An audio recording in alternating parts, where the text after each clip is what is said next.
현재 한국의 주변국들은 한국 해군의 항공모함 도입 계획을 극심히 경계하고 있습니다.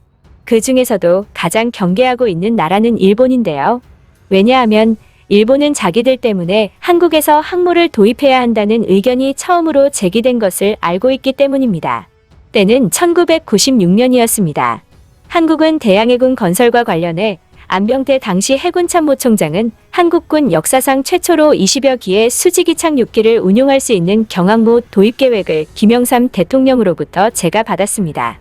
당시 해군 지휘부가 건조 비용만 1조 원 이상에 달할 것으로 추산되었던 경항모 도입을 추진할 수 있었던 데에는 일본과의 독도 영유권 갈등이 결정적이었습니다. 1996년 2월 9일 일본 외무상이었던 이케다 유키히코는 기자회견을 통해 독도는 국제법적 측면에서 일본 영토의 일부라는 성명을 발표한 것이었습니다. 이 성명은 당시 한국에 큰 충격을 주었습니다. 한국 내에서 일본의 선전포고와 다름없는 것이다라는 인식이 나돌았고 실제로 10개가 넘는 시민 사회 단체가 일본 대사관 앞에서 시위를 벌이는 등 사실상 전국적인 시위가 일어났습니다. 이로 인해 한국인의 반일 감정이 급격히 고조되었으며 정부의 단호한 대처를 요구하는 국민들의 목소리도 급증하였습니다. 이에 김영삼 정부는 윤여준 당시 청와대 대변인을 통해 우리는 이런 망언을 결코 용납할 수 없으며 앞으로 이에 단호히 대처해 나갈 것이라는 매우 강경한 메시지를 보냈고 해군 참모총장과 독대하여 차후 발생 가능한 일본의 해상 도발에 대한 대응 방안을 논의하였습니다.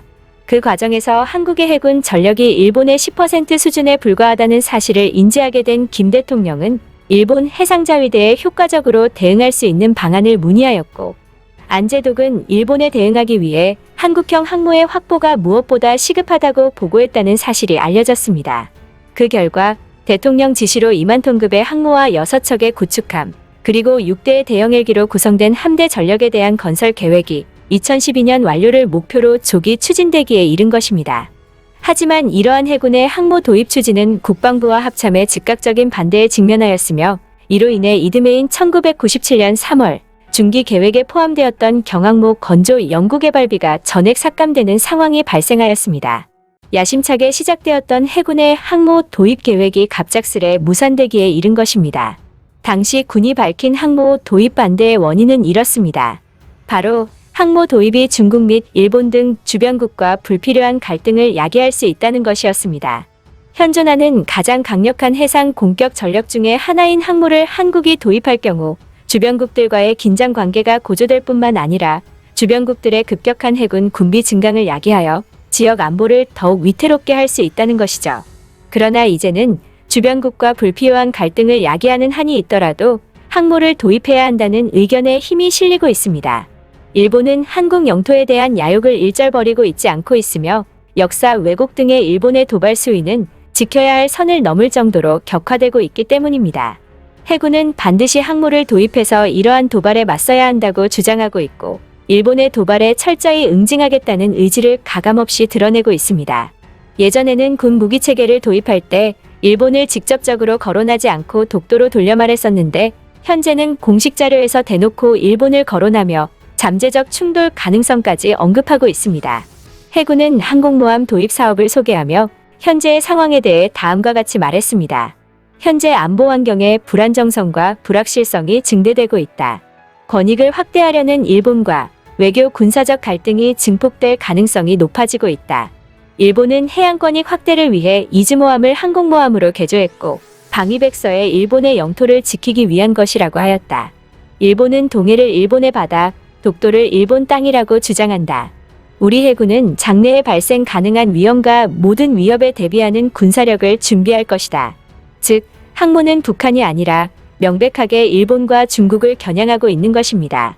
일본은 한국이 항모를 도입한다는 소식에 큰 반발을 하고 있고 반발성 도발 수위를 더 끌어올리고 있습니다. 최근 한국에 고통을 주겠다는 전담팀을 만들었을 뿐만 아니라 일본 외무성은 공개적으로 유사시 한국을 공격할 수도 있다는 뉘앙스를 드러낸 것입니다. 일본 외무성은 최근 한국의 경찰청장이 독도를 방문한 것 등과 관련해 다케시마는 역사적, 지리적, 국제법적으로 명백한 일본 영토라며 일본 정부는 국가와 국민의 재산인 영토를 지키기 위해 수단과 방법을 가리지 않을 것이라고 발표했습니다. 이어 영토를 지키고자 하는 우리의 강한 의지를 보여주겠다는 성명을 냈습니다. 그런데 공교롭게도 이 성명은 앞서 적기지 공격 능력을 보유하겠다는 발언 뒤에 나온 성명이었는데요.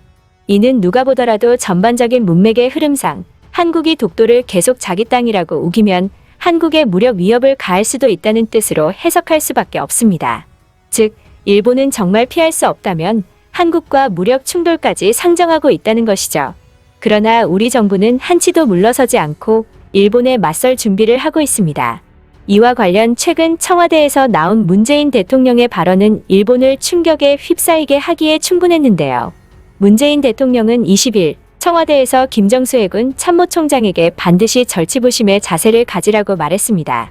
절치부심이란 단어를 사전에서 찾아보면 복수심에 불타는 사람의 태도를 가리키는 표현이란 설명이 나오는데요. 문재인 대통령은 이 절치부심이라는 단어를 쓰며 다음과 같이 설명했습니다.